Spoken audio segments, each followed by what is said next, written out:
진행하겠습니다. 자, 6항 보리자 관리. 보리자는 별도 편성하여 관리합니다. 조직훈령에는 법규, 방침 일부, 방침 전면, 방침 보류. 근데 교육훈련 훈령에 뭐라고 되어 있습니까? 바꿔서 얘기했나요? 교육훈련은 법규, 방침 이렇게 되어 있잖아요. 그 두 개 조금 차이가 나니까. 자, 보류 해소 신고 의무를 홍보하고 보류 신분 유지 여부를 확인하되 보류 적용되는 본인에게 보류 신분으로 등록된 후 분기 1회 이상 문자 메시지, 유무선 통신 등의 수단으로 확인 및 홍보합니다. 장기 보류자는 장기 보류자 대표적인 게 경찰관, 소방관 이런 사람들, 채용돼서 일하는 사람들은 장기 보류자죠. 보류 신분 유지 여부 확인을 위해 실태 조사를 합니다. 실제로 그 근거를 유지를 해야 됩니다. 확인 체계 기관을 통해 확인하되 필요한 경우 재직증명서 등 관련 증빙 서류를 제출하도록 할 수 있습니다. 다만 연례적으로 제출하도록 요구하지는 않습니다. 보류자는 법규 방침, 조직훈령에는 법규 방침 전면, 방침 일부로 되어 있고요. 교육훈련에는 법규 방침으로 되어 있습니다. 이렇게 공부하셔도 되고, 가로가 있으면 3개, 가로가 없으면 2개 이렇게 공부하셔도 되고요. 자, 보류자는 법규 방침 보류자 순으로 보류자 수대를 편성하며 방침 보류자 중에 동원 가용 자원은 해당 부대 작전 계획에 명시된 임무를 부여합니다. 자, 요거는 조금 논란의 여지가 있는 부분인데 국방부든 육군본부든 병협법인지 예비군법인지 그게 뭔지를 모르고 있다는 것을 여기서 명확하게 볼 수가 있습니다. 방침 보류자 중에 동원 가용 자원, 이거 뭘 얘기하는 걸까요? 동원 가용 자원은 해당 부대 작전 계획에 명시된 임무를 부여한다. 방침 보류자인데 동원 가용 자원이 있습니다.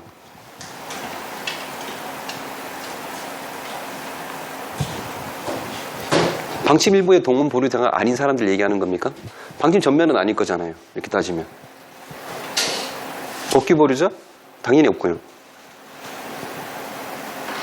지금 제가 이렇게 말씀드렸을 때 오답 포인트 낼 수 있는 게 꽤 많습니다. 보류자는 법규, 방침 전면, 방침 보류 낼 수 있고요. 방침 일부 낼 수 있고요.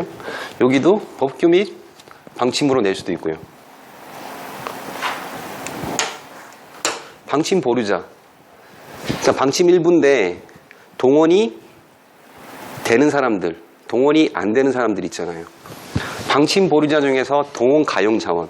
이거는 예비군법을 생각하셔야 됩니다. 예비군법에 동원이 가용한 사람들은 해당 부대, 어느 부대일까요? 당연히 예비군 부대가 되겠죠. 예비군 부대 작전 계획에 명시된 임무를 부여를 해줘야 됩니다. 실제로 국동체상에 그 임무를 다 부여하도록 되어 있습니다. 저 같은 경우에는 분대장, 소총수, 소대장, 소총수 요거밖에 없었거든요. 대학장 같은 경우에. 자, 보류자 전출 시에 보류원서 원본을 신거주지 예비군 부대로 송부, 우편, 팩스. 자, 팩스로 보내도 이건 원본입니다. 이게 원본이 되려 그러면 사본을 보관하지 않기 때문에 파기하셔야 됩니다. 그러면 받은 데가 원본으로 유지가 됩니다. 전입자에 대해서는 국통체를 정리하고 관련 서류를 위해 확인하여 미접수 시에 재송부를 요청하여야 합니다. 자, 별표입니다. 자, 예비군 동원 훈련 법규 보류자, 예비군법에 나와 있는 국방부령까지 해당되는 사람들입니다. 법에는 이렇게 되어 있습니다. 국회의원은 동원 보류자고요. 외국에 여행, 체류 중인 사람들, 국외를 왕래하는 선박의 선원, 국외를 왕래하는 항공기의 조종사, 승무원, 이거 법규 보류자입니다. 근데 조건은 조금 다르죠. 교육훈련 같은 경우에는 365일 됐을 때 국외에 되는 부분들, 국외의 선박들 아까 하선한 후에 90일까지 고려하는 것들 같이 보셔야 되고요. 시행령에 나와 있는 경찰관, 교도관, 소방관. 자, 교정직, 교도관 9급 정도 되는 사람들 얘기하는 겁니다. 경력직 교도관 9급인데 예전에 이 사람들은 동원 보류가 안 됐었습니다. 저기 보류자가 아니었습니다. 근데 민원을 통해서 다시 개정이 돼가지고 교정직에 있는 모든 사람들 다 보류를 해줘라. 교도소에 보면은 버스 같은 거 운전하는 사람들 있잖아요. 그 사람들은 교정직으로 해서 교도소에 일하는 사람은 아니거든요. 실제로 교도소에서 채용된 운전수거든요. 공무원 신분이긴 하지만 이 사람 보류를 안 시켜줬습니다. 근데 그 사람들도 해줘라라고 지침이 바뀌면서 교정직에 해당되는 모든 교도관들은 다 해주는 걸로 바뀌었습니다. 자, 군부대에 근무하는 군무원, 주한외국군 부대에 근무하는 종업원, 항로표지 담당 공무원, 이거는 뭐 예비군법에 나와 있는 내용들이니까 그대로 보시면 되고요. 정비사, 항공기 정비사입니다. 국내 항공인지 국외 항공인지 상관없습니다. 관제사, 무선표지소 근무 요원. 무선표지소 이거 아시죠? 어떤 건지? 뉴스에 나왔잖아요. 무한공항. 더 이상 얘기하지 않을게. 너무 가슴 아픈 사건이라. 국내, 국외 노선, 왕래, 국내외 항공사 소속 정비요원, 하청, 계약업체 포함, 모든 정비사. 항공기와 관련된 정비사들은 다 복귀 보루자다. 해외 무선국의 통신사 정비사, 민방위 대장. 시행규칙에 나와 있는 이론들, 이거 뭐 다 알고 계시니까 생략하겠습니다. 또 시행규칙 추가로 나와 있는 것들, 요거 나와 있고요. 자, 지하철은 도시철도, 광역철도를 의미합니다. 기차가 아니고요. 철도는 말 그대로 철도를 얘기하는 거고, 지하철은 우리가 알고 있는 그 코레일에 해당되지 않는 뭐 서울, 경기, 대전 뭐 이런 지하철을 얘기하는 겁니다. 나머지 생략하겠습니다. 넘어가겠습니다. 자, 방침보류자. 방침 전면입니다. 우체국, 우편, 집배원. 직종을 물어보는 문제냐 아니면 보류 대상을 물어보는 문제에 따라서 세부적으로 들어갈 수도 있고 안 들어갈 수도 있습니다. 그러니까 직종만 물어보고 이전에 이거를 빼고 표로 많이 출제가 됐었습니다. 근데 최근에는 이것도 포함해서 출제를 하고 있으니까 전체를 다 숙지하셔야 됩니다. 41세 이상 간부. 병은 의사는 안 됩니다. 간부만. 병은 41세부터 어디에 편성됩니까? 민방위에 편성하도록 되어 있습니다. 예벽 장준 부사관 41세가 되는 해에 1월 1일. 그러니까 41세가 되면 그냥 무조건 해주면 됩니다.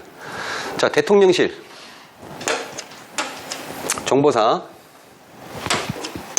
정보를 많이 유지하기 때문에 보류. 자, 법무부 출입국 관리직. 출입국 심사, 선박 검색, 외국인 보호, 체류 관리 직종에 근무하는 사람들. 국가유공자. 군 동원 업체의 필수 요원들. 요거는 나중에 합격해서 가시면은 요게 수시로 날라옵니다. 관련 구동체로 확인하셔서 보류 조치 해주시면 됩니다. 근데 직권보류 아닙니다. 문서는 날라오지만 그 사람들한테 안내해서 보류원서 제출하세요라고 얘기해 주셔야 됩니다. 이 사람들은 다 동원과 훈련이 다 보류된 사람. 세관의 조사 공무원, 이 사람들도 바쁘고요. 경찰, 재학 중인 사람, 경찰학교 재학 중인 사람도 보류자입니다. 근데 앞부분에 기억나십니까? 2월 훈련과 3차 훈련 대상자는 경찰학교 재학 중일 때는 부과하면 안 됩니다. 왜? 이 사람 훈련 받아야 될 사람이거든요. 언제 부과해야 됩니까?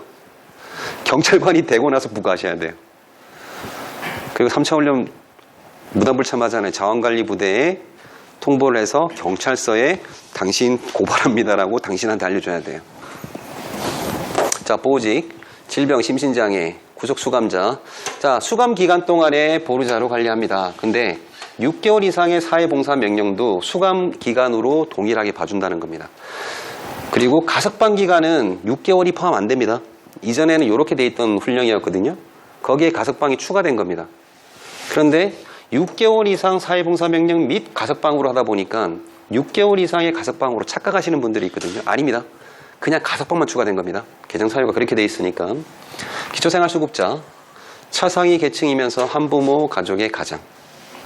자, 여군 출신, 이거는 뭡니까? 현역 복무를 마치고 내가 예비역으로 신청을 해서 예비군에 편성된 사람들을 얘기하는 겁니다. 지원 예비군 얘기하는 게 아닙니다. 임신 시부터 출산 12개월. 이거 숫자가 있어서 어쩔 수 없이 외우셔야 됩니다. 36, 12, 9 없습니다. 369 이렇게 외우시면 안 됩니다. 9 없고요. 15, 16, 28 이렇게 기억을 하시면 될 것 같아요. 6세 이하 자녀를 둔 경우, 배우자가 군인, 군무원, 예비군일 경우, 불임 치료 중인 경우에는 보류가 됩니다. 심신질환으로 병역 의무가 변경된 자, 현역에서 전환되어 보충력으로 복무 후 예비군에 편성된 자, 앞부분에 나왔던 그 정신 나와 있는 그 내용 있잖아요. 표에서는 세부적으로 돼 있지는 않습니다.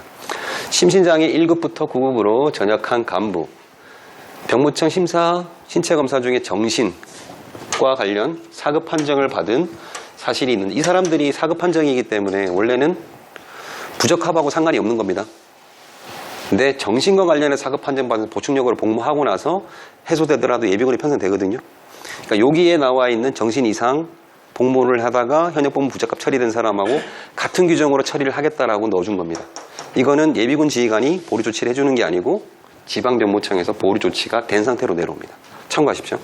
자, 민영교도소에 법무부 위탁을 받은 민영교도소의 직원 딱 한 군데가 있다고 합니다. 이 사람들은 방침 전면 보류자.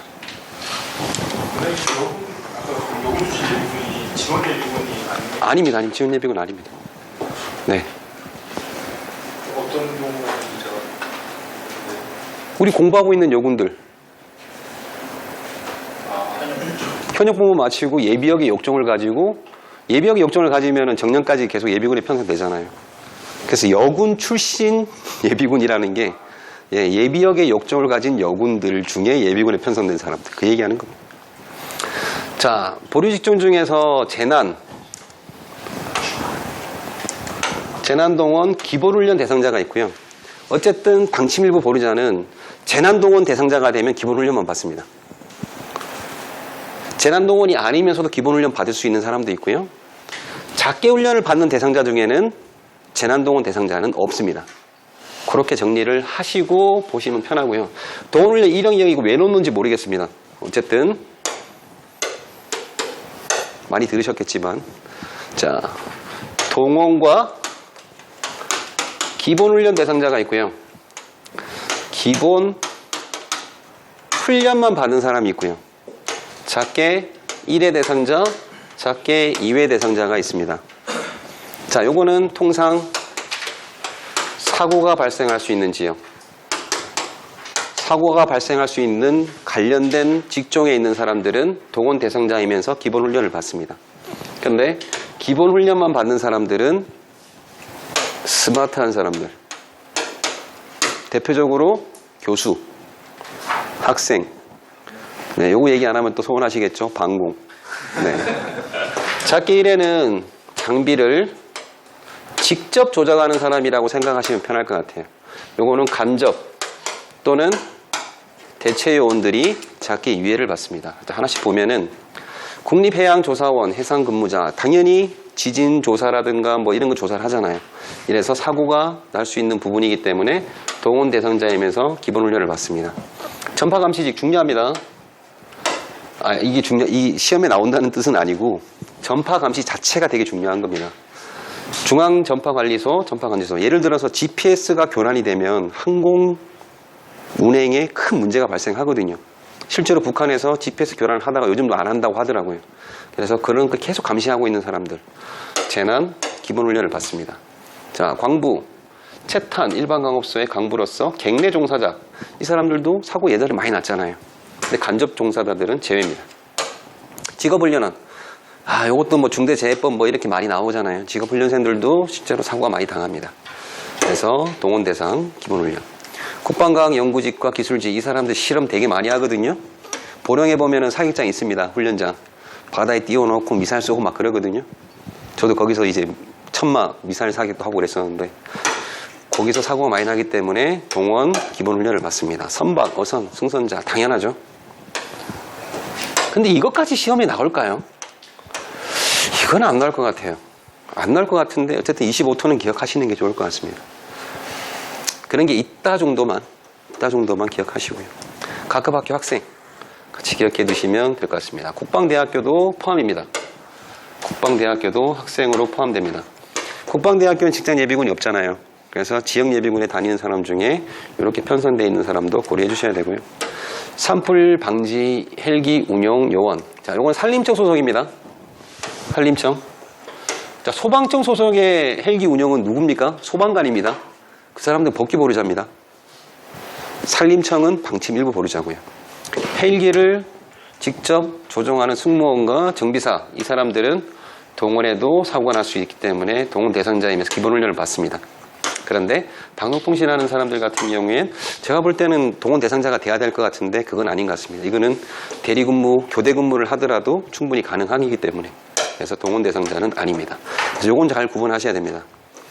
고속도로 사고 많이 나잖아요. 한국도로교통, 교통정보센터 둘 다 해당이 됩니다. 동원 대상자가 아니면서 기본 훈련만 받는 사람들 제일 위에 방공이 딱 들어가 있어요. 물론 민자가 들어가 있지만 좀 민간인이니까 민방공이잖아요. 자, 민간인, 방공, 민방공 누가 취하셨습니까? 다 들었습니다. 상처받습니다. 어쨌든 기본 훈련만 받습니다. 법관, 검사, 변호사는 아닙니다. 변호사는 개인 사업자거든요. 근데 법관과 검사는 공무직이잖아요. 이 사람들만 해당되는 거예요. 변호사 없습니다. 각급 학교의 교사, 뭐 여러 가지들 다 있는데 다 해당된다 생각하시면 되고요. 대학 교수 당연히 해당됩니다. 조교수, 종교수 다 해당됩니다. 뭐 시간 강사 이런 사람은 아닙니다. 이런 것들은 잘 체크해 두십시오. 제외되는 사람들. 제외되는 사람들은 요 위에다가 놓고 오답으로 제시할 수 있거든요. 자, 명예교수 대표적으로 누굽니까? 장성급 전역하시고 대학교에 그 ROTC 국방 관련된 교육하는 그 명예교수님들 있잖아요. 사무실 주고 연봉 한 2,500 받으면서 계시는 분들. 시간 강사는 조교수나 전임 강사가 되기 전 단계의 그 인턴 과정이라 생각하시면 됩니다. 그래서 둔 전역하시면서 석사학위 이상 있는 분들도 국방 관련된 교수로 많이 가시더라고요. 시간 강사부터 시작하신다더라고요. 초빙 교수. 자, 소방학교. 소방학교는 기본훈련을 받습니다. 경찰학교는 안 받는데 소방학교 받습니다. 결론은 간단합니다. 경찰학교는 사격을 하거든요. 근데 소방학교는 사격을 안 합니다. 군사훈련을 안 하기 때문에 최소한 사격을 시키기 위해서 소방학교에 있는 인원들은 이거 해야 된다 라고 이제 그 심의를 해서 반영했다고 하더라고요. 근데 누구만 해당되냐? 간부보생만 해당됩니다. 그 소방학교 조직을 아셔야 되는 게 아실 필요는 없구나. 예전에는 소방관이 지방공무원이었습니다. 근데 바뀌었잖아요. 국가공무원으로 다 바뀌었습니다. 그때 당시 이제 소방학교가 두 군데가 있었거든요. 중앙 소방학교가 있었고요. 그 다음에 지방 소방학교가 있었습니다. 이 지방은 지자체에서 관리했던 거거든요. 근데 지금은 똑같이 학교는 유지하고 있지만 중앙은 간부과정만 교육합니다. 6개월 이상이거든요. 지방에 있는 소방학교 같은 경우에는 6개월 과정이 아닙니다. 통상 4에서 5개월 정도 과정을 하거든요. 그래서 요 사람들은 방침 보류자가 아닙니다. 나중에 합격하시고 부인교육 가면은 요거를 딱 제시를 해줘야 되는데 중앙인지 지방인지 그런 말 없이 소방학교에 재학 중인 사람이다라고 문제를 내거든요. 저한테 질문하시더라고요. 원장님 얘기 들었던 게 기억이 나는데 이게 뭐죠? 그거 4개월, 6개월은 지방 소방학교를 얘기하는 겁니다. 그냥 일반 소방관을 얘기하는 거고요. 간부과정은 중앙입니다. 그래서 간부라는 말이 없으면 문제를 잘못 낸 거니까 교관님한테 질문하고 토의를 하시면 됩니다 했더니 표창을 받으셨더라고요. 참고하십시오. 그래서 간부과정만 해당됩니다. 소방 간부보생 소방학교에 재학 중. 여기 중앙이란 말은 없지만 실제로는 중앙소방학교를 얘기하는 거고요. 직업훈련소의 교수와 교사도 마찬가지 교수와 동일하게 인정을 해줍니다. 전임 강사까지 다 포함이고요. 시간 강사 이런 사람들은 다 제외니까 신경 쓸 필요 없습니다. 자, 작기훈련 대상자들 2번 받는 사람이 있고 1번 받는 사람이 있습니다. 국정원들 정보를 많이 캐러 다녀야 되니까 많이 다녀야 되겠죠. 그래서 작기 2회 통신시설 잘 돼 있는지 전반기에도 확인하고 후반기도 확인하고 2회. 자, 철도 특별사법 경찰. 철도를 직접 타는 사람은 아닙니다. 간접요원이라서 2회. 자, 도시철도 광역 특수근무자의 경우 작기 2회가 있고 작기 1회가 있습니다. 차장, 검수원, 차에 타고 표 검수하고 차 직접 조작하는 사람이니까 1회. 관제사, 영무원, 통신원, 설비원, 건축원, 신호원, 전기원. 이 사람들은 장비를 직접 타는 사람은 아니잖아요. 관련 장비를 조작하는 사람이기 때문에 작게 2회를 받습니다. 철도, 영무원 부기관사, 대체원이죠. 영무원 같은 경우에도 철도에서 일하는 사람은 아닙니다. 그래서 2회. 열차 운영하는 사람과 차장의 경우에는 1회. 이렇게 공부하시면 됩니다. 항공기 지상조업 및 장비 정비사. 자, 장비 정비사입니다. 항공기에 필요한 장비를 정비하는 사람이지 항공기를 정비하는 사람이 아닙니다. 항공기를 정비하는 사람은 법규보류자입니다. 그래서 항공기의 지상 조업 장비 또는 항공기에 필요한 장비를 정비하는 사람들은 방침 일부 보류자로 관리합니다. 장비를 직접 조작하다 보니까 작게 1회. 항공기 소속사 하청 계약 포함하고요. 항공기 유도, 견인, 전원공급, 급유, 지원 장비, 작동 및 정비 등의 직종 근무자를 얘기하는, 항공기를 직접 조작하는 건 아닙니다. 이 사람들은. 특수경비원, 국가중요시설에 배치되어 특수경비 업무를 수행하는 자. 자, 고리원전이라고 큰 원전시설이 있습니다. 돔도 있고요. 변전소도 있고 막 있습니다. 여기에 구석구석에 특수 근무요원도 배치되어 있는 사람들 있잖아요. 이 사람들은 큰 장비로 보는 겁니다. 한 개를. 그래서 거기에 배치된 사람도 마찬가지 작게 2배. 그렇게 생각하시고 보류자표는 외우지 마시고 이해를 하십시오. 외우는 거는 숫자, 제외, 포함 이런 것들만 잘 체크하시면 됩니다. 자, 24조 예비군 훈련의 연기. 예비군 훈련 소집을 통보받은 자가 부과된 자가 아닙니다. 소집 통보를 받은 자입니다. 훈련을 연기하고자 할 때에는 연기원서를 소속 예비군 부대에 제출해야 됩니다. 연기원서는 본인이 직접 방문하여 제출, 인터넷 예비군 홈페이지, 예비군 앱, 팩스, 관련 서류 촬영, 전자통신만 전송, 문자메시지 등의 방법으로 제출할 수 있습니다. 보류하고 같은 절차인데 차이 나는 것 딱 하나가 더 있죠. 등자가 있습니다. 보류엔 등자가 없습니다. 그럼 이 등자가 있는지 없는지 신경 쓰고 공부하셔야 됩니까? 신경 쓸 필요 없습니다. 몇 개를 생략하고 등자 붙어있든 다 기술하고 등자 붙어있든 다 맞게 풀이하시면 됩니다. 다만 해외 출국자는 국동체상의 입출국 현황으로 가름을 하고 주요 업무 수행으로 연기를 예비군 홈페이지, 예비군 앱을 통해 신청할 경우에는 개인 소유서의 서명은 생략할 수 있습니다. 자, 이거를 각종 시험이나 이런 걸 바꿔서 하는 건 쉽습니다. 그런데 요거를 통째로 생략해버리면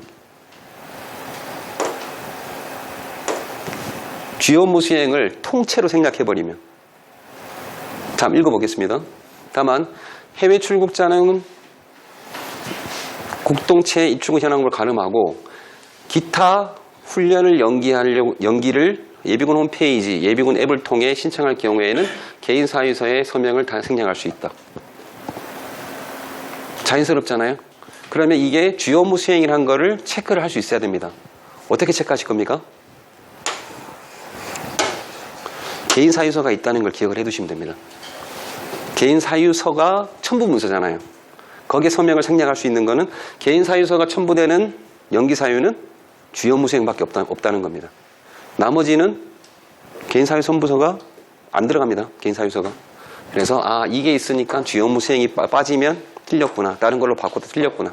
라고 생각하시면 됩니다. 자, 연기 사유가 갑자기 발생하여 연기 원서를 제출할 시간적 여유가 없을 때에는 개인정보통신 장비 등 가용한 방법으로 언제까지 소집일 훈련 종료 전까지 본인이 직접 신고 후 3근무일, 휴일과 공무일은 주말은 뺀다는 얘기입니다. 이내에 연기원서와 증빙서류를 제출할 수 있습니다. 와, 이거 상황형으로 문제 출제하고 모의고사 때 욕 엄청 먹었는데 그 회차 때 본고사 때 나왔습니다. 지금은 이제 여러분 참고하는 5년치에는 안 들어가 있지만 우리 학원만 맞췄습니다. 이거를. 그 문제 내놓고 욕을 얼마나 먹었는데. 근데 나오더라고요. 그러니까 우리가 알 수 있는 거는 어떻게 나올지는 알 수가 없는 겁니다. 지금 동참부장이 쉽게 낸다고 하니까 지금은 뭐 출제 가능성 별로 없지만, 자, 중요한 키워드는 소집일 훈련 종료 전까지입니다. 그러면 이 형의 수경 훈련을 하는데 10월 1일부터 3일까지 실시한다 그러면 언제까지 제출입니까? 3일. 신고를 언제까지 해야 됩니까? 1일까지입니다. 소집일은 하루밖에 없습니다. 수경 훈련이기 때문에. 근데 4일 훈련은 어떻게 되죠? 이 형의 4일 훈련? 10월 1일도 소집일이고 2일도 소집일이고 3일도 소집일, 4일도 소집일입니다. 각각의 훈련 날짜에 해당이 되는 겁니다.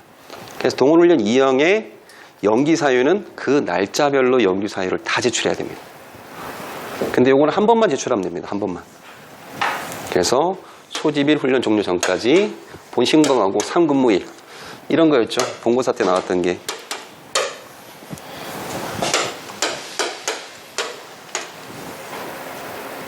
(4월 1일) 금요일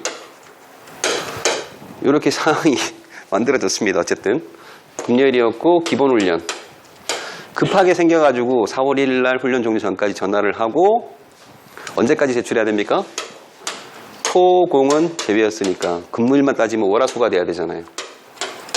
그러니까 얘는 해당이 없습니다. 1, 2, 3, 4, 5, 6 맞죠? 4월 6일까지 제출하였다. 5 네? 5중 3근무일 이내니까 더하기 3을 하시면 됩니다. 이내는. 얘가 빠진 거죠. 근데 사람들은 이제 공부할 때 토공제외라는 표현 자체는 거의 상황형이니까 인식을 안 한 겁니다. 더하기 3인데 더하기 5니까 X로 그은 거죠. 다 틀렸습니다. 우리 학원만 맞췄죠. 어제 표정이 지금 반박하고 싶어 하시는 표정인데. 3근무일은 월, 화, 수. 토요일 근무하세요? 라고 하면 할 말은 없긴 한데 토요일은 근무 안 하잖아요. 자, 요거는 괜찮습니다. 근데 제가 시험 문제 이렇게 냈거든요. 5월 1일은 금요일이다. 그래서 5월 5일 날 제출하였다. 하여야 한다라고 딱 했더니 바로 이재기 하시더라고요. 어린이날은 휴일입니다. 와, 할 말이 없더라고요. 그래서 그다음부터 수정을 해놓은 게 주말을 제외한 공휴일은 없는 것으로 본다라고 그 단수 조항이 그래서 들어간 겁니다. 참근무일 혹시 됐나요? 네. 네. 그래서 이때 작성된 연기원서는 동일 세대 내의 세대주, 가족 중 성년자, 고용주로 하여금 제출하도록 할 수 있습니다. 자, 예비군지휘관은 병무청으로부터 연동된 국정체상의 동원훈련 1형의 연기 정보를 근거로 해당 기간 동안 연기 처리합니다. 동원훈련 1형은 예비군 지휘관들이 부과하고 이런 거 신경 쓸 필요가 없습니다. 그 결과만 가지고 유지하면 됩니다. 자, 연기원서를 접수받은 예비군 지휘관 이를 확인하여 처리 여부를 결정하고 전화나 이메일 등으로 통보합니다. 그 처리 현황을 국돈체에 입력 조치해야 합니다. 훈련 입소 이후에 연기 사유에 해당하는 경우에는 훈련부대장이 관련 사실을 확인하고 정상적으로 뭐랍니까? 조기 퇴소 조치하며 지시 불이행 등 훈련 통제 불응 시에는 강제 퇴소 조치합니다. 자, 여기에서 앞부분하고 같이 연계하면 동원훈련 2형 기본 작계 훈련, 여기에 뭐가 들어갔습니까? 조기 퇴소 때 관련 서류를 제출하지 않으면 차수를 증가하도록 훈련 행정 처리에 들어가 있었습니다. 막 여기저기 섞여 있다 보니까, 흩어져 있다 보니까 혼란이 있을 수 있는데 조기 퇴소를 하도록 되어 있지만 관련 서류는 나중에 꼭 제출을 해야 됩니다. 정당한 사유에 대해서는. 자, 질병으로 인한 예비군 훈련 연기 시에는 진단서 또는 진료 확인서, 통원 치료 확인서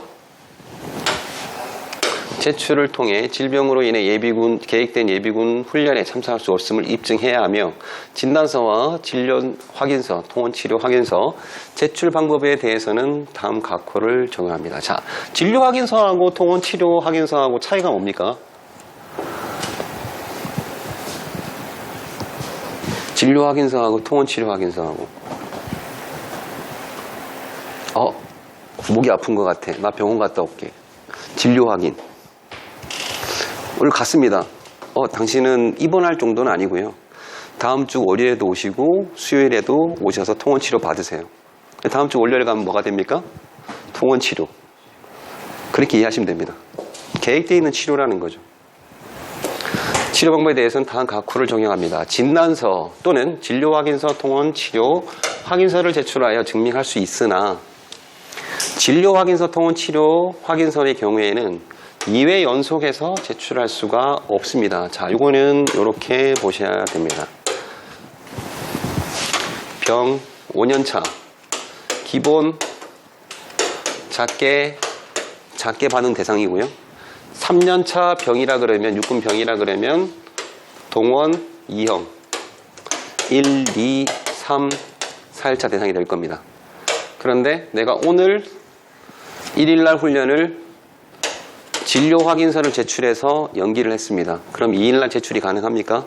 불가능합니다.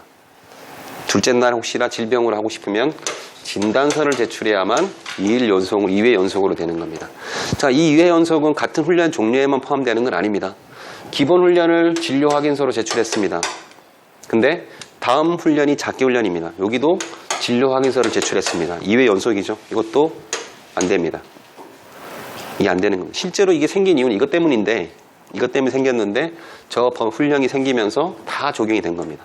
연속해서 안 됩니다. 근데 진료 확인서로 제출했고 여기에다가 내가 개인 사유서를 첨부해가지고 주요 업무 수행으로 연기를 했습니다. 그럼 여기 진료 확인서 가능합니까? 가능합니다. 연속되지만 않으면 됩니다. 이거 연속만 아니면 됩니다. 그 내용이 요 내용입니다. 이외 연속해서 제출할 수 없습니다. 훈련의 종류가 같은 날짜별로 가는 것이든 훈련 종류가 다르다 하더라도 연속해서 제출하는 건 안 된다. 이게 참 국어가 어렵긴 어렵습니다. 2회 연속. 자, 진단서는 명시된 치료기간 동안 훈련에 대하여 연기 처리가 가능하고 진료 확인서, 통원치료서를 제출할 경우에는 진료일 당일 훈련만 연기 처리가 가능합니다. 자, 연기 처리는 언제까지 해야 되죠? 문서 제출하는 거는 당연히 명시는 안 돼 있지만 구두상으로 제출할 수, 구두상으로 할 수 있는 거. 소집일 훈련 종료 전까지 해야 됩니다. 그리고 통원진료서 제출할 수도 있습니다. 그런데 이런 경우가 발생할 수 있어요. 10월 2일 날 훈련이 있었습니다. 기본훈련. 그런데 전화상으로 얘기를 한 거죠. 저 병원 갔다 오니까 훈련 참가 못해요. 전화상으로 연기를 한 겁니다. 그리고 10월 3일 날 서류를 제출했습니다. 제출했는데 통원진료소의 날짜가 발급일차가 10월 3일로 되어 있습니다. 인정이 되나요? 당신이 10월 3일 날 갔는지 10월 2일 날 갔는지의 그 증빙은 이렇게 당신이 이렇게 할 정도면 10월 2일 날 받아오라는 겁니다. 전화상으로 그렇게 가능했으면 10일 날 했겠죠. 근데 가라 진료서를 끊어올 수 있기 때문에 진짜인지 아닌지 날짜를 발행일자를 기준으로 판단하겠다는 겁니다. 거기에 어디 나와 있는 표에 나와 있습니다. 구체적인 연기 사유와 사유별 필요한 규비 서류는 별표 7과 같습니다. 그게 요겁니다. 별표 7. 자, 연기 사유에 질병, 심신장애가 있는 사람들, 훈련일, 현재 입원 중이거나 거동할 수 없는 사람 당연히 안 되겠죠. 정신질환이 있는 사람, 보호자, 감시가 요하는 사람들. 훈련에 참석이 어려울 정도로 외관상 명백한 질병 또는 심신장애가 있으며 훈련일이 포함된 진단서를 제출한 사람. 자, 우측. 의료기관이 발행하며 치료기간이 명시된 진단서 또는 진료확인서, 통원확인서. 날짜가 없어졌는데? 이거 맞다?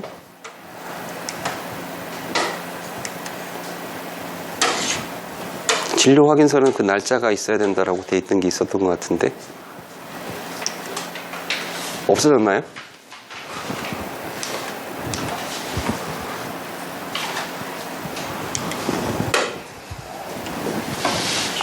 치료 기간이 날짜로 치료 기간이 명시된 치료 기간이 명시된 그게 없어졌나 본데? 예전에 있었던 게 사라진 것 같습니다. 발급 날짜를 기준으로 한다라는 부분이 있었거든요. 그게 사라졌습니다. 어쨌든 치료기간이 명시된 진단서, 치료확인서 다 가능한 걸로 돼 있네요. 장애인 등록증 4번, 입원 확인서 4번. 제가 뭔가 놓친 것 같습니다. 죄송하게 생각하고요. 훈련에 참석하기 어려울 정도로 외관성 질병, 훈련일이 포함된 진단서를 제출. 맞는데 진료 확인서에 그게 있었는데 사라졌네요. 넘어가겠습니다. 어쨌든 없으니까. 자, 직계 존 비속 등의 위독 및 사망, 직계 가족, 외조무 포함 또는 배우자의 부모가 위독하여 본인이 아니면 간호할 사람이 없는 경우, 직계 가족 또는 가로 생략하겠습니다. 또는 배우자의 부모, 본인, 배우자 형제자매 백숙부의 사망한 날부터 소집기일을 포함 7일간의 기간이 중복된 경우, 의료기관에서 발행한 진단서, 사망 확인서 및 기타 관계 증명. 그래서 위에 거하고 조금 구분이 되긴 했습니다. 예전에 이게 똑같았거든요. 똑같았는데 진료 통원 확인서가 들어가면서 좀 달라졌습니다. 그래서 예전에 연계령으로 할 때는 통원 확인서까지 있으면 맞는 걸로 풀이하시고요. 근데 여기에는 치료기간이 명시된 표현이 없습니다. 여기는 있고요. 그래서 어쩔 수 없이 연계령 할 때 치료기간이 명시된 의료기관에 발행한 진단서 이거 저쪽으로 연결해야 될까 말까라는 고민이 될 수도 있을 것 같아요. 연결해도 저는 무방하다고 생각되는데 출제를 안 할 가능성이 높습니다. 어쨌든 이렇게 한다 그러면 이걸 전체를 다 명시해서 할 거니까 그때는 질심으로 연결하시고요. 이렇게만 명시됐을 때는 위독 사망으로 연결을 해주시면 될 것 같습니다. 날짜는 7일. 천재지변 등 재난. 천재지변 또는 기타 재난을 당하여 뭐하는 경우요? 수습 중인 경우. 천재지변 및 재난 전에 연기 신청한 경우에는 해당이 없습니다. 관련 행정관서의 사실 확인서. 자, 이런 상황이 될 수도 있습니다. 특별재난지역의 피해를 받고 수습 중인 경우에 연기 가능하다고 했습니다. 천재지변 기타 재난을 받고 수습 중인 경우에 가능하다고 했습니다. 이게 천재지변인데 재난선포입니까? 재난선포가 아닙니다. 그래서 이 상황이 문제로 나올 때 재난지역이 아닌 것으로 본다라는 단서조항을 놓고 출제가 됐습니다. 재난지역이면 다음 뭐죠? 이수처리 사항이잖아요. 피해 사실 확인서만 제출하는. 그 상황이 아니고 연기 사유로 시험 문제를 내기 위해서 재난지역이 선포되지 않은 지역으로 본다라는 단서조항을 넣어준 겁니다. 이렇게 되는 거죠. 이 문제가 70회 때인가 틀렸던 분이 물론 나중에 합격은 하시긴 하셨지만 요것 때문에 틀린 겁니다. 예를 들어서 10월 1일 날 천재지변으로 수습 중이었습니다. 훈련 날짜가 10월 15일인가 그랬습니다. 예를 들어서 수습 중인데 수습을 언제까지 하죠? 현재 수습 중인 겁니다. 이 날짜랑 겹치는지 안 겹치는지 알 수가 없어서 수습 중이지만 15일에는 훈련이 가능할 수도 있을 것 같아. 그래서 연기 사유 불가 이렇게 한 겁니다. 자, 1월 1일 날, 10월 1일 날 이 사람은 뭐 한 사람이죠? 소집 통지서를 받은 사람입니다. 31일 전부터 신청할 수 있고요. 22일부터 모바일 송달로 해서 통지서가 오잖아요. 그럼 이 사람은 15일 남았을 때는 이미 통지서를 받은 사람이기 때문에 연기를 할 수 있다는 겁니다. 내가 수습하고 있는 중인데 내일 끝나든 20일이 걸리든 한 달이 걸리든 상관이 없다는 겁니다. 그냥 수습 중이면은 나는 그 사유로 그냥 연기가 가능하다는 겁니다. 그 내용. 그러니까 훈련 기간과 중복된다는 말이 없어서 틀렸어라고 생각해서 그으셨다고 하더라고요. 그분만 틀리셨습니다. 다른 분들은 고민을 안 하기 때문에 맞게 풀었는데 갑자기 이 중복된 이게 떠올리니까 소집기일과 중복된 이게 떠오르니까 이것까지 그 생각을 하신 거예요. 공부를 잘 하시다가 본고사 때 갑자기 그게 떠올랐대요. 결론적으로. 어쨌든 뭐 합격은 하셨지만 행정관세 사실 확인서. 자, 출국 예정. 자, 이건 잘 보셔야 됩니다. 네. 사람 날부터 소집기일 포함 10일까지 전화 중지되고 한번 예를 들어서 날짜 한번 설명해 주시면. 10월 1일 날 돌아가셨습니다. 더하기 7.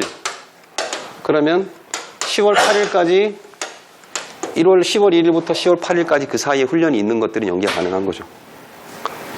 10월 9일에 있는 훈련은 받으셔야 됩니다. 네. 자, 출국 예정. 국외 체제기간, 출입국 포함 소집기간과 뭐한 경우? 중복돼야 됩니다. 중복돼야 됩니다. 자, 소집일 이후에 출입국 사항을 확인, 직권으로 연기 처리하는데 동원훈련 2형의 4일의 경우 부과된 훈련 기간이 출귀국일과 하루라도 중복되면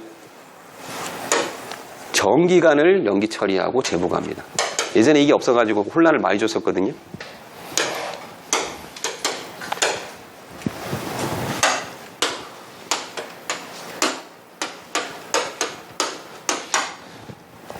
동원훈련 2형의 4일 훈련 4일까지 훈련입니다. 내가 1일차, 2일차, 3일차 무단불참했습니다. 어떻게 해야 되죠? 고발당하잖아요. 그래, 벌금 낼 바에 대마도 갔다 오시면 돼요. 배 타고 대마도 갔다 오면 하루 중복됐잖아요. 그럼 전체가 어떻게 되는 겁니까? 연기되는 겁니다. 이거는 이제 편법이 될 수 있지만 네, 그렇게 하셔야 됩니다. 하루라도 중복되면 4일 전체를 처리해 줍니다. 자, 기억해 두셔야 될 거 제가 강조를 하는 겁니다. 뭐만 해당된다? 출귀국만 하루라도 겹쳤을 때 전체를 연장해 주는 거지 나머지 사유는 해당이 없습니다. 주요 업무 수행으로 4일 중에 4일차가 겹쳤다. 정기간을 연기 처리해 준다. X. 각종 시험에 응시하는데 첫날만 내가 중복이 됐다. 나머지 해당 없다. 그러면 X. 그래서 기억하셔야 됩니다. 정기간을 해주는 것은 출국밖에 없다. 그래서 별표 치고 숙지를 해두십시오. 분명히 다른 걸 집어넣고 상황형이든 뭐든 유도를 해서 전체를 연기하는 것처럼 오답이 나올 가능성이 있습니다. 그건 어려운 문제는 아니니까요. 자, 각종 시험. 각종 시험 제한 없습니다. 모든 시험을 예상하는 거고요. 응시원서 접수일부터 시험 완료일까지의 기간이 소집기간과 중복된 경우를 얘기합니다. 자, 5급 공채, 회계사, 변리사 등 관련 법에 따라서 2차 이상으로 구분하여 실시하는 시험의 응시자로서 1차 또는 2차 시험 합격자의 경우에는 합격 발표 기다리는 날까지 합격자를 관주해서 봐줍니다. 2차 또는 3차 응시일까지 연기 처리를 합니다. 그런데 다음 시험 응시일이 훈련 소집일 기준 최초 훈련 부가일을 기준으로 6개월 이후에 초래된 거는 연기 사유에서 제외합니다. 그러니까 총산 6번을 쓸 수 있는데 별도로 카운터를 해야 된다는 겁니다. 그러니까 기준이 뭐가 되냐면 다음 시험 응시일과 최초 훈련 부가일입니다. 최초 훈련 부가일이 언젠지를 보셔야 됩니다. 자, 한번 예를 들어 볼게요. 1월 1일 날 원서를 접수했습니다. 시험 보려고. 그런데 훈련이 3월 1일 날 부과가 됐습니다. 훈련 날짜로. 훈련 부과되고 통제가 되면 최소한 30일 전에 통보가 됐을 거니까 2월 1일 정도에 통보가 되고 모바일 송달 오기 시작했겠죠. 그죠? 그러면 나는 시험 날짜가 3월 10일입니다. 이렇게 안 할게요. 2월 25일로 하겠습니다. 합격자 발표가 3월 15일입니다. 이렇게 해야지 좀 난이도가 있는 것 같아요. 시험은 10월 25일이고 3월 15일 날 합격자 발표고 2차 시험이 8월 2일입니다. 2차 시험. 이렇게 해야지 좀 난이도가 있을 것 같죠. 그죠? 자, 1월에 원서 접수를 하고 3월 1일 날 훈련이었습니다. 근데 시험은 25일 날 받고 발표가 3월 15일입니다. 이거 연기할 수 있습니까? 연기할 수 있습니까? 이 사람은 24년도까지 통산 5회의 각종 시험으로 연기를 다 썼습니다. 한 번 남았습니다. 한 번 남은 사람입니다. 이거 연기 가능합니까? 연기 가능합니다. 자, 8월 2일 날 시험이 있습니다. 2차 시험이. 합격을 했습니다. 합격자 발표 떴습니다. 이거 추가로 해서 7월 달에 다시 훈련이 부과됩니다. 연기할 수 있습니까? 안 되는 이유가 뭐죠?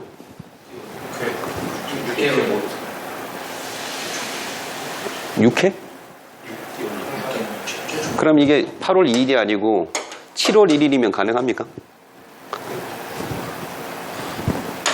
7월 1일 훈련이고 7월 1일 날 2차 시험입니다. 연기 가능합니까? 가능합니까? 그럼 8월 2일은 연기 가능합니까?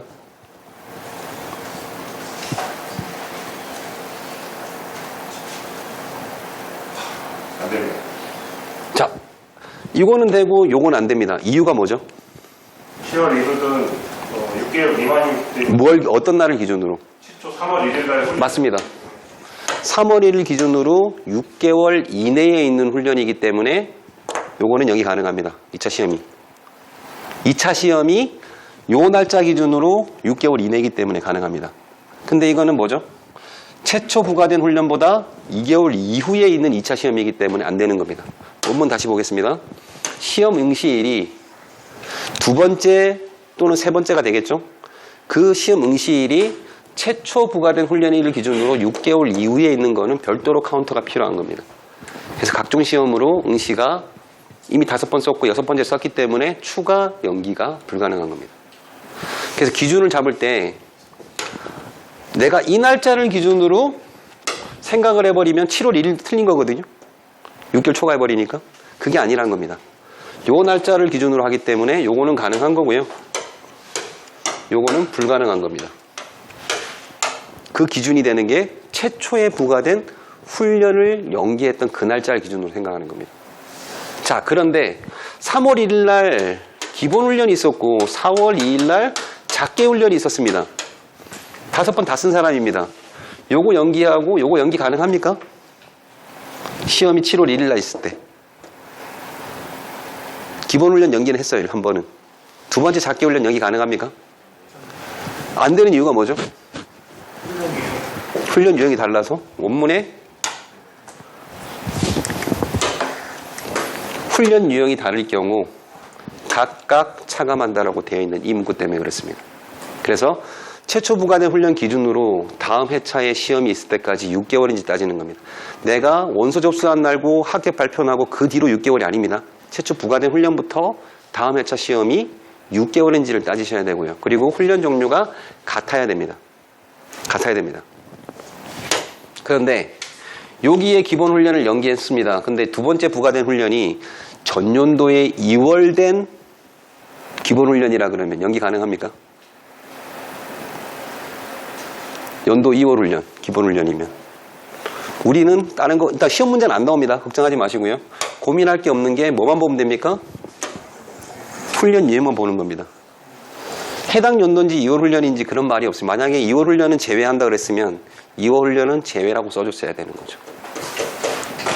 훈련의 명칭만 같으면 가능하도록 만들어진 훈련이라는 거. 잘못 만든 것 같아요. 제가 볼 때는. 그럼에도 불구하고 가능하다. 다시 올라가서 시험 응시일이 훈련 소집일, 최초 부과된 일자 기준으로 6개월 이후에 도래되는 그 내용 기억을 해두시고요. 훈련 종류가 다를 경우에는 각각 카운터를 한다. 통사는 6회다. 동훈련 포함이고요. 응시원서, 시험 응시 증빙 서류상 시험일이 명시되지 않은 경우에는 예비군 부대에서 직접 확인하셔야 됩니다. 그리고 근거를 유지하셔야 됩니다. 자, 그리고 우측에 보면은 조금 바뀐 게 있습니다. 이 개정되면서 구비서류와 관련해서 질심은 이렇게 기간이 명시되어 있는 통원진료서까지 나왔고요. 이거 쪼개서 시험 출제 안 할 겁니다. 그냥 의료기관 발행서 요거는 위독 사망으로 가시면 됩니다. 행정관서는 보시면 되고요. 자, 여기에 보면 응시원서 접수증, 합격증, 수험표 등 시험 응시를 증명할 수 있는 서류. 근데 승진시험, 직장확인서, 각종 시험에 들어갔습니다. 승진시험 하면 통상 주요 업무로 들어갈 수도 있다고 생각할 수도 있거든요. 승진시험도 각종 시험에 카운트 된다라고 꼭 숙지해 두십시오. 그래서 모의고사 때도 그렇게 오답으로 넣어놨습니다. 이거를 주요 업무 수행에다가 오답으로 넣어놨습니다. 주요 업무 수행으로 이미 6번을 사용하였다. 그리고 각종 시험은 5회를 사용하였다. 그러니까 A씨는 승진시험을 위해서 개인사유서를 첨부하여 하였다. 뭐 이런 식으로 승진 확인서를 제출하여 연기할 수 있다. OX. O. 왜 각종 시험은 5번 썼으니까 가능하잖아요. 이거를 주요 업무 수행이라고 생각하면 X로 할 수 있는 거예요. 그래서 승진시험은 각종 시험이다라고 생각하십시오. 자, 방송통신에 의한 출석 수업. 이거 뭐 보시면 되고요. 생략하겠습니다. 자, 본인 결혼, 부모 해갑, 배우자의 출산. 자, 본인의 결혼 소집 14일 전후로 바뀌었습니다. 나머지 내용 보시면 되고 육아휴직 보시면 되고요. 배우자의 출산 예정일 다 포함해서 소집기간 30일 전후와 중복된 경우. 출산은 30일 이후까지입니다. 출산 예정일을 기준으로 전후입니다. 자, 그럼 이렇게 되겠죠. 당신의 아이는 25년 10월 1일 날 출산 예정입니다. 그럼 언제부터 언제까지? 9월 1일부터 10월 31일까지.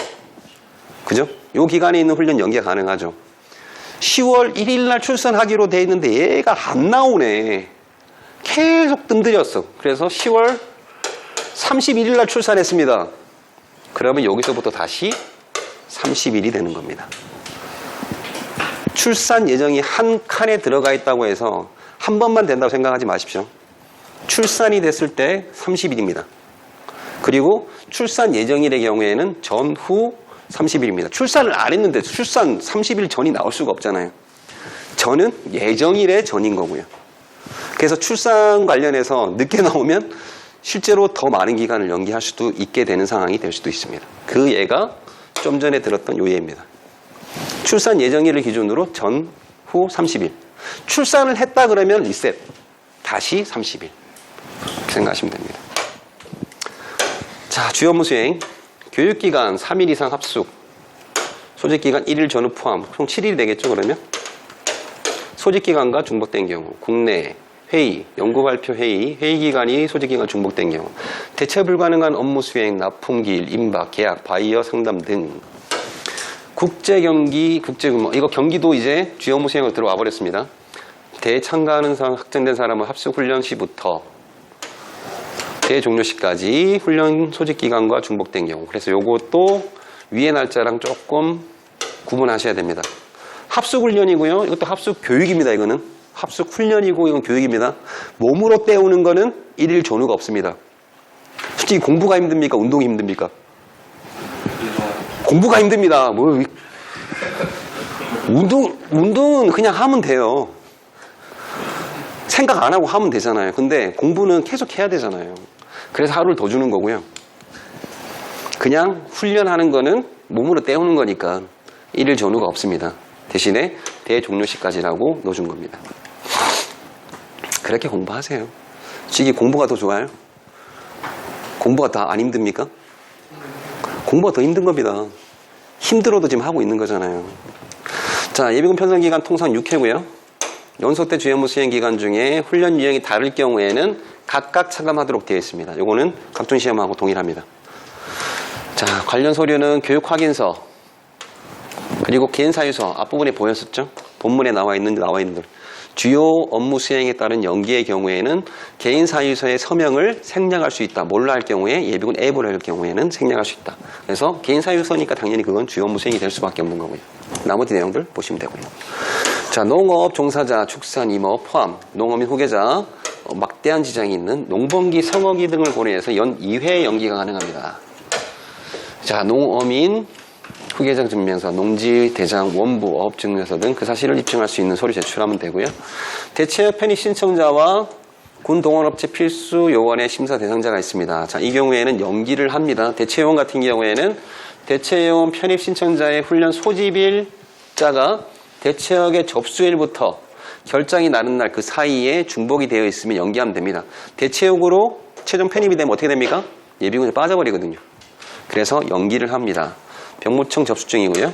필수요원 선발 심사 대상자. 나중에 이 사람들은 방침 전면 보루자가 될 겁니다. 그 전까지 연기를 시켜주는 거죠. 거기에 선발부대의 심사 확인서가 첨부하도록 되어 있습니다. 거의 딱 60분 채워서 강의를 했는데 여기까지 혹시 질문 있으신가요? 없죠? 그러면 휴식하셨다가 25분까지 휴식하겠습니다. 25분 휴식하시고 나머지 진행하도록 하겠습니다.